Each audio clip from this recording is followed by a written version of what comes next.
All right, everybody. Welcome to Chesco Herpetological Society, our webinar today on how to make a bioactive vivarium. So I'll introduce myself. I'm Scott, the president of Chesco Herpetological Society. We're a group that's dedicated towards education and conservation of animals, reptiles, and amphibians in Pennsylvania, specifically Chester County. And today we do have with us Nick from Hendershots Habitats. He's going to show us how he makes a bioactive vivarium. And without any further ado, I'm going to turn it over to Nick. He'll introduce himself, and then we'll get started. Hey guys, I'm Nick with Hendershots Habitats. We've been going for about 2 to 3 years now. We specialize in aquatic terrariums, vivariums, and different things like that. We've recently, about the last year or two, we've been very heavily invested in custom bioactive terrariums. We also like the idea of the education of reptile keeping being a conservation method, and we believe that with that conservation method comes good husbandry, and I believe that bioactives play a good part in good husbandry as well. And today I'm hoping to go over some different steps. We already have the tank built. We still have to add the isopods and different things like that. So I'm hoping to go over all those steps with you guys today, and we can get started then. Thank you, Nick. All right, so Nick, why don't you tell us what was the first step you start with when making a bioactive vivarium? So typically for our builds, and this could vary by who's actually building it, what step you want to take first. If you want a 3D background, we did a custom 3D background. This tank, there's a little water feature at the bottom here. We don't have the pump on at the moment, but usually it drips out of this little log here. We started with the great stuff, pond and spray foam. We sprayed it down, let the background dry overnight, and then laid the moss and everything in the middle to help with humidity, and also covers up the pipe and everything for the water system. So we started with the 3D backgrounds. That's not a necessity in the bioactive tanks. It just adds a lot of features to it, as you guys see.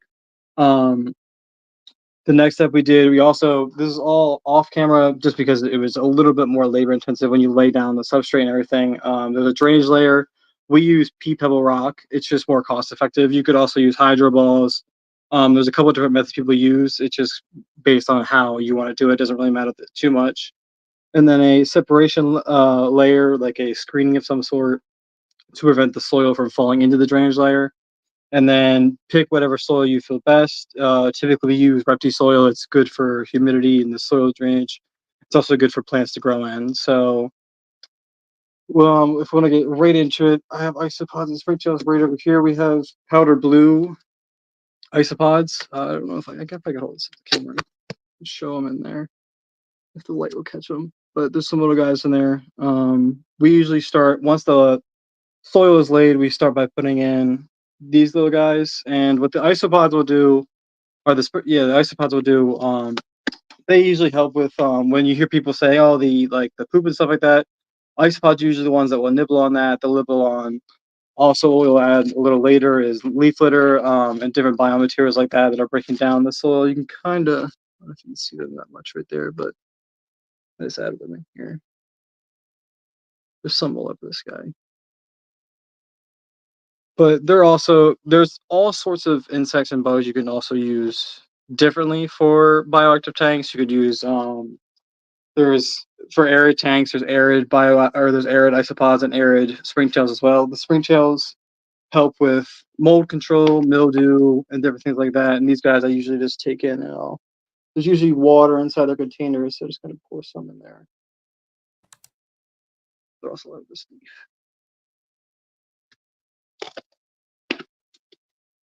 But yeah, we usually, after we lay the soil down, we start by adding them, and then we'll go ahead and add the leaf litter on top of them. It also helps hide them, and it also gives them places the isopods will also use it as food source as well. They also there's foods that are for sale that are marketed towards isopods and springtails. You can get those to help boost your cultures and help keep your cultures as healthy as possible. But usually, if you're maintaining a good bioactive tank, keeping it moist for the plants, there'll be decaying matter that the plant they'll eat off of, and typically there's mold and stuff like that in these live tanks. So the isopods, they usually have a food source to find just by the tank staying alive. Now, is there a preferred isopod species you like to use for these? I usually go for the dwarf. There's you can get there's bigger species you can get, and you just have to be careful with some of them because some reptiles that are little or reptiles and like even dart frogs and amphibians and stuff like that, the smaller ones or the larger isopods may be preyed upon in some situations. So I like to shoot for the dwarf ones just because if they're minute and small, reptiles might not even notice them, so they're not that big of a problem as far as getting eaten.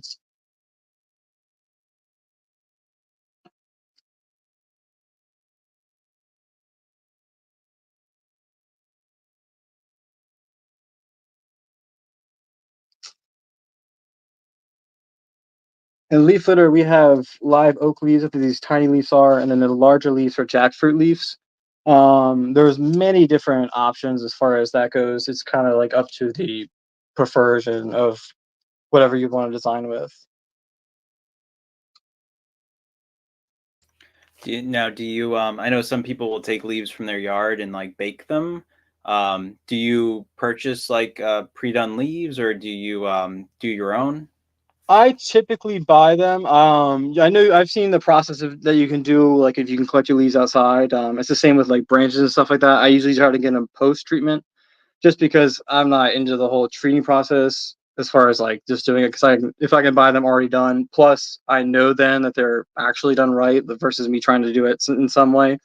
But I've seen the process of it being done. It's very doable, and that just depends on how you want to do it. Because you could also, if it's not done correctly, you have the risk of introducing some sort of outside bacteria or organism into your terrarium then. So that's the only difference that I usually typically get stuff that's already been treated and cooked.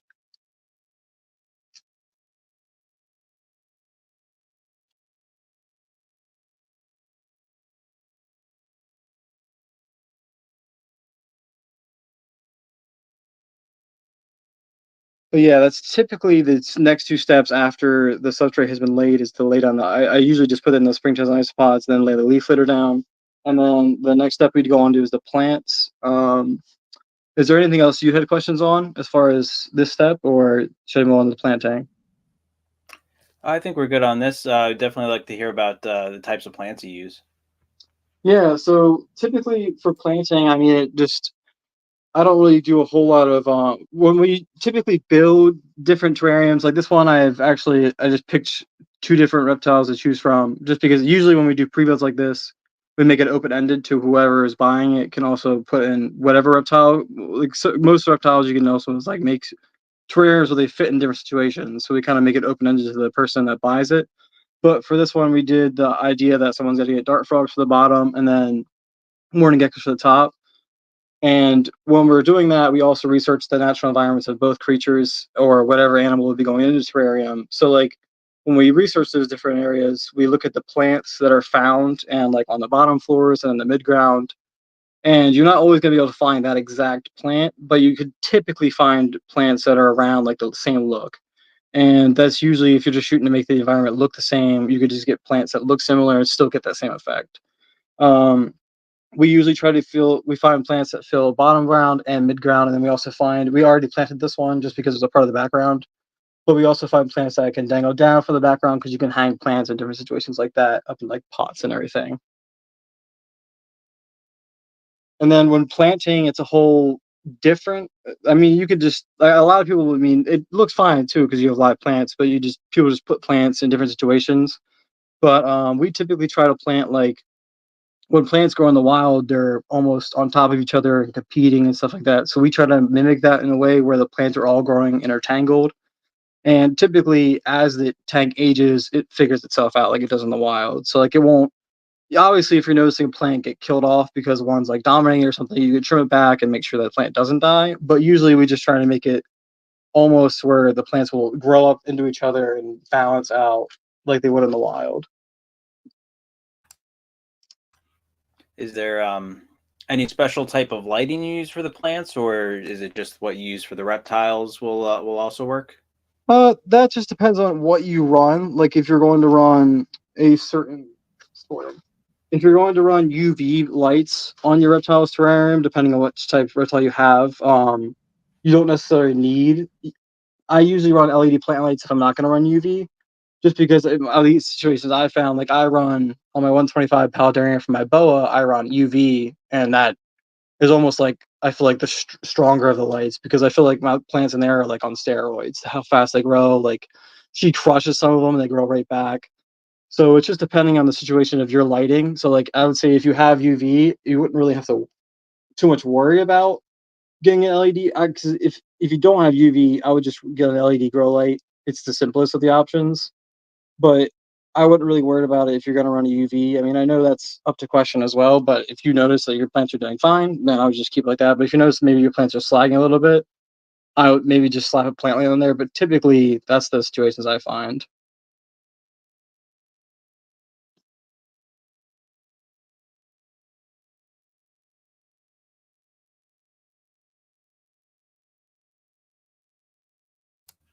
You'd mentioned dart frogs and mourning geckos for this type. What are some other really good reptiles or amphibians that would work great with a bioactive? A bioactive would work well for pretty much even arid tapes. I would say like a lot of bioactive terrariums do really well because the isopods and springtails flourish in very humid environments. So typically, any reptile that would need like blue-eyed crocodile skink or blue-eyed or blue-tongue skink, sorry, red-eyed crocodile skink, um, even iguanas because they do hot in high humidity situations, morning geckos, day geckos, crested geckos. So there's a large variety. Even like my boa, she's in a bioactive terrarium. And you can also play. It doesn't always have to be soaking wet, high humidity to have the animal. It could just be like a light humidity tank. It also could be an arid scape. But when you get into those different types of setups, like the arid scapes and stuff like that, there's different types of cleanup crew. So like instead of these types of like blue orange isopods, you can use the orange powder orange isopods because they do better in arid scapes. You could do blue fainting beetles. They're a good cleanup crew for arid scapes. Mealworms are a good cleanup crew for arid scapes. You can even do like in a leopard gecko scape. If you had a leopard gecko arid bioactive, you could do mealworms, and then when those mealworms eventually beetle, the beetles are also a good squishy food source for the leopard geckos, so they can also then feed off of some of them because you can just replace a cleanup crew as needed.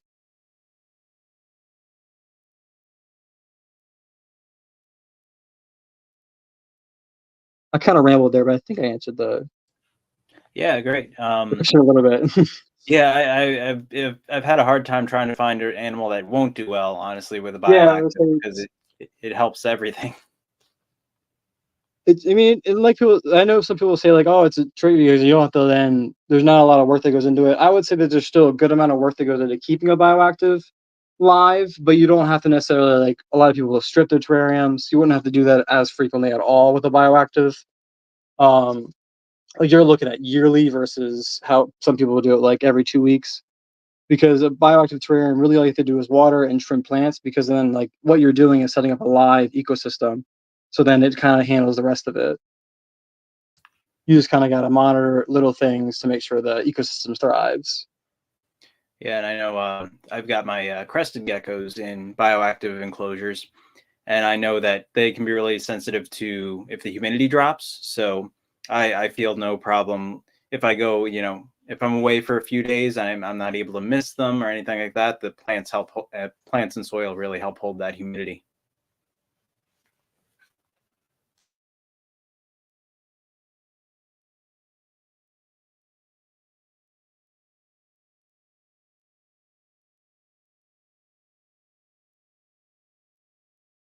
Yeah, it all. Sorry, I'm trying to do both this at the same time.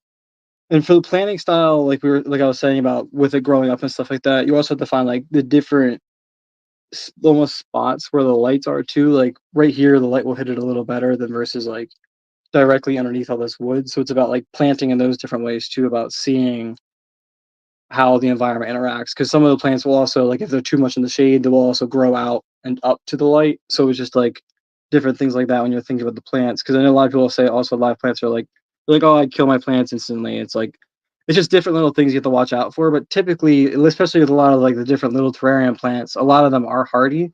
So if you put them in at least almost successful situations, they'll usually like try and adapt and figure that out for themselves.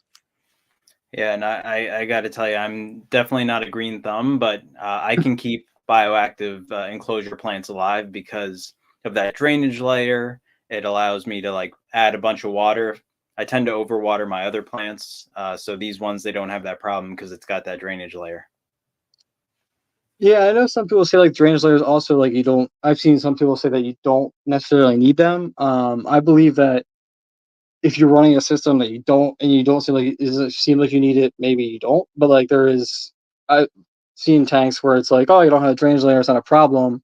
But then as you're watering it more and more, what the problem is the saturation with the water just stays there. It doesn't go down to the drainage layer then, and then mold can grow excessively and stuff like that. So the drainage layer just has that extra benefit of keeping the water at the basin versus it just sitting in the soil and soaking again and again and again.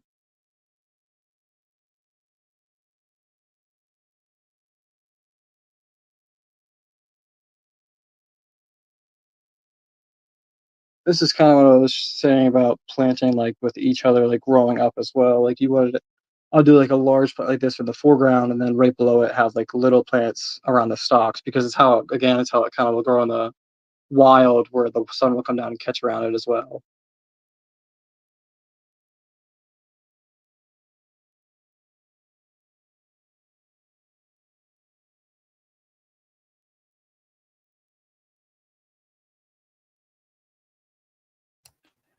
And can you go over some of the like some of the benefits, the best things about bioactive for your reptiles and amphibians? Like what are the Yeah, benefits to doing it?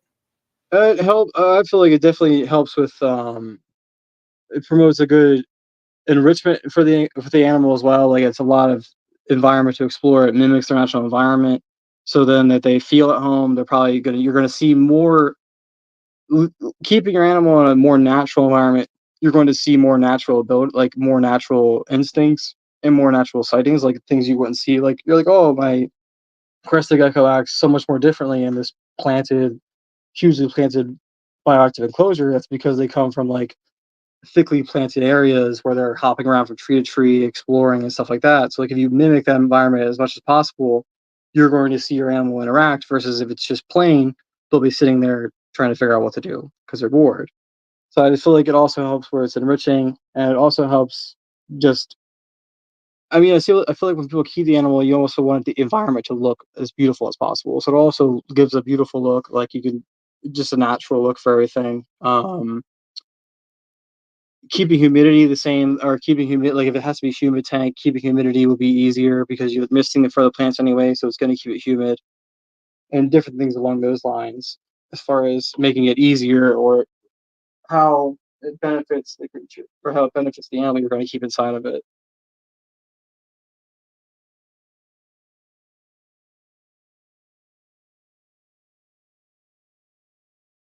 And for the plants, as far as choosing them, we typically try to like there's a large variety because I know certain plants can also be toxic to reptiles and stuff like that. It's usually not super common. So like finding a like we go to I'm just gonna shout them out to River Road Produce in Marietta, Pennsylvania, is where I get most of my terrarium plants, just because of the pricing and how much they have to offer. Like most all the plants you're seeing here all came from that same greenhouse. Um, so getting, I would say like picking up plants like that is just about finding the right plants as far as like them can they do well in very humid environments? How will they grow in humid environments? Because even like the plant could do well in a dry scape, and then you turn the humidity up, and it completely changes how it's going to grow, how it's going to look. Like I have some of the plants over there on one of my pre builds. Once I turned the humidity up on one of the tanks, it grew to the ceiling because it grew like for some reason it grew differently when the humidity was cranked the whole way up to the tank.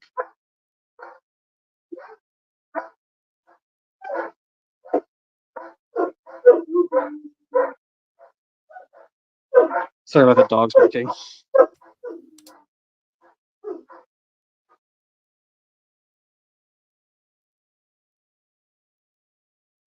So I know you mentioned there's a water feature in that one. Obviously, you don't need them in all bioactives, but how do you normally set that up? Do you use like special pumps or anything like that? For the drip system, I wish I could plug it in because for some reason the pump wasn't pumping it when I first started this. But we don't.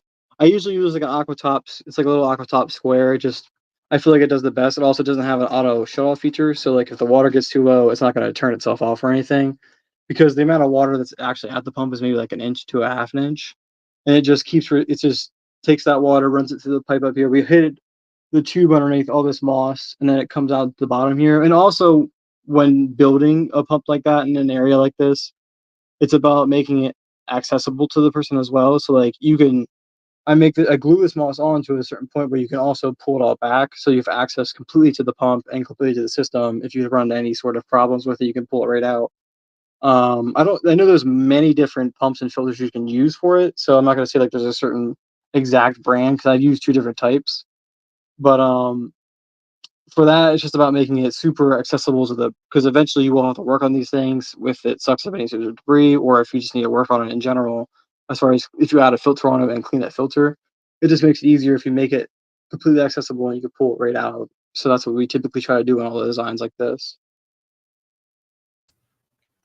Okay, and you mentioned the glue in the background with the moss and everything. So what kind of what do you use to create that background? You said you have some moss. Yeah, we start.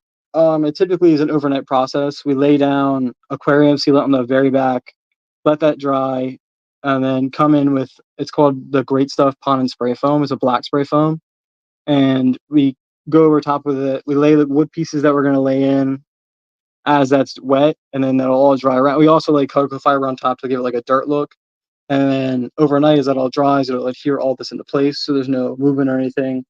And then all you're going to see that skeleton, but then we go in with moss, cover that entire thing to make it give it this natural and then also like a tree-like look.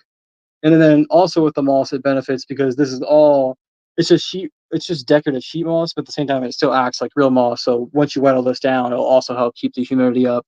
And then it also gives something for the would be in this case morning geckos to grip onto because I know I've read also when it's just the spray foam and the cocoa fiber, it also is a little bit more harder for the grip. So adding like a wood and a moss gives us something else to climb up onto as well.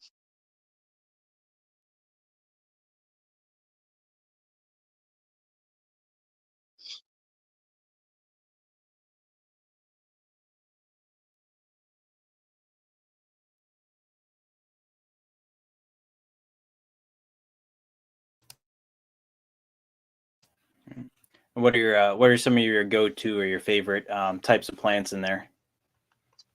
These palm guys, I don't. They're like a mini palm. I don't remember the exact type name, but they're usually I've seen them, and they're on a lot of my builds solely because I feel like they give it they're a really tropical look, and they also done. I've had them in many different situations, and they've done well in all of them. Like very humid to very like where it doesn't have to be as humid. So like they do well in most situations. I feel like they grow really well. They're easy to trim back. Like when they get this, eventually they'll get to the ceiling. You just trim the tallest stalk back, and then they'll continue to grow up and grow new. So you just kind of keep trimming it down. So like favorite plant wise, I have to take into consideration like how well it does in the different environments, and also like the ease of keeping it as well. Like I don't want to put a plant in here that's going to be impossible to trim. Like if you trim it, it's going to die or something like that. Because eventually, most of these plants will get taller. At least not none of these smaller ones, but a lot of these guys will get taller to the ceiling. This hanging plant will grow more out, and you just trimming it back and stuff like that. But these guys, as far as favorite plant go, these guys are definitely top because they just do so well in all the different environments I've had them in.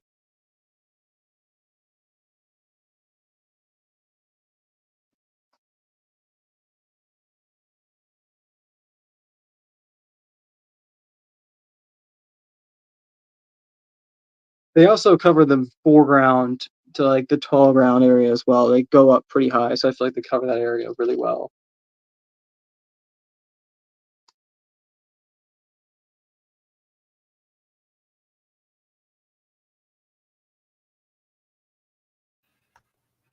And when will we next? What will be the next reptile expo we'll see you at?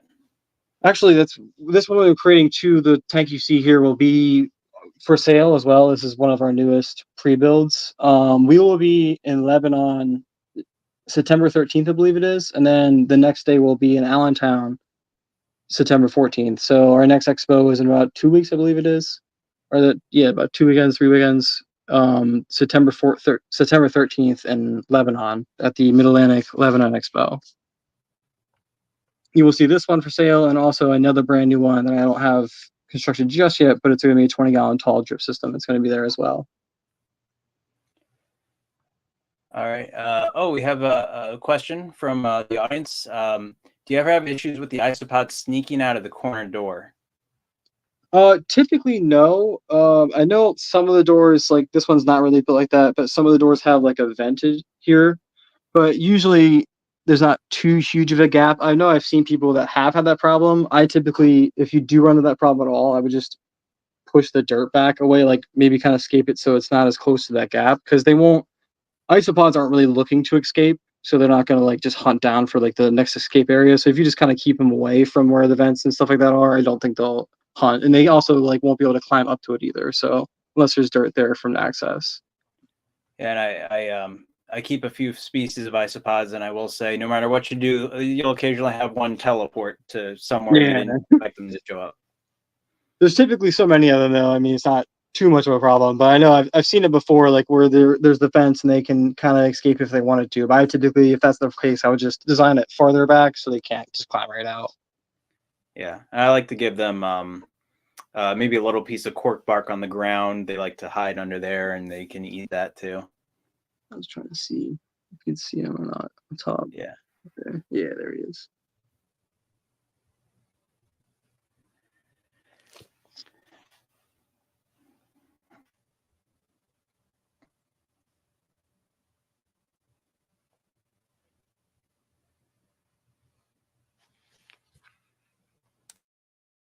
But yeah, I mean, I would just say like bioactive. I think it's the common misconception when people say like, oh, it makes it easier. It makes it easier in the realm of like you don't have to completely strip your tank, and like they'll clean the bowl and stuff like that for you. So it makes it easier in the realm of it does. The isopods would take a lot of the part in the cleanup, or the isopods and springtails would take a lot of part in the cleanup crew, or whatever cleanup crew you select.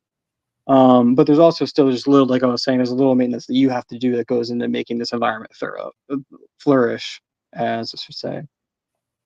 Yeah, personally, I think I'd have more issues with fungus gnats Yeah, than with the isopods, but that comes from, I think, the soil you get. I've used organic soil in the past, and there's no way you can escape gnats with those. yeah, yeah. I actually have. Luckily, I've only ever had it happen. It came from originally my big tank that I have down here, but I only had it spawn in like one of my little pre-builds, and I got rid of it. I was able to actually beat them because they haven't completely taken off yet. But I have had a little bit of a spell with them. But there's different remedies online too that you can go through. It's a little easier when the tank isn't full or like it doesn't have a reptile in it yet. But there's definitely still tactics you could take if you have an animal inside the tank as well. Yeah. So you build bioactive enclosures, Nick, and you sell those. What else do you offer, or what else does your business do? We offer as far as enclosure builds. We offer to aquatics, so aquariums. We offer, as you see, reptile terrariums. We also do small animal enclosures and stuff like that. So like I personally have two chinchillas. I've talked to somebody before. We didn't get the tank yet, but or the enclosure yet, but they are sugar ladder enclosures. So we do custom enclosures for pretty much all animals across the board. We also offer pet sitting across the board for all animals. So exotic pet sitting, like aquarium pet sitting. If you go away, you need someone to do water changes, feed your fish, stuff like that. We offer those services. We also offer exotic pet sitting for reptiles. If you go away, you need feedings, handlings, and different things along those lines. Um, we have been running. We've been about business for about 3 to 4 years now, and our main goal is just to preach good husbandry and stuff like that. So doing bioactive builds, I feel, also adds to that as well. But yeah, we offer all those different services in the pet keeping realm. Great. Yeah, and I will definitely in the top pinned comment for the video, I will make sure to add your social media information as well as ours. Yeah, thank you guys again. Thank you guys for having me to be able to do this. I hope you guys like the build. I would say this will be for sale September 13th. Lebanon, if you follow us on any of our social medias, we typically post when our next shows are as well. So you can follow us on that for our show schedule. All right. Thank you very much for joining us, Nick. Yep. Thank you guys for having me. Have a good one, guys. Thank you everyone for joining.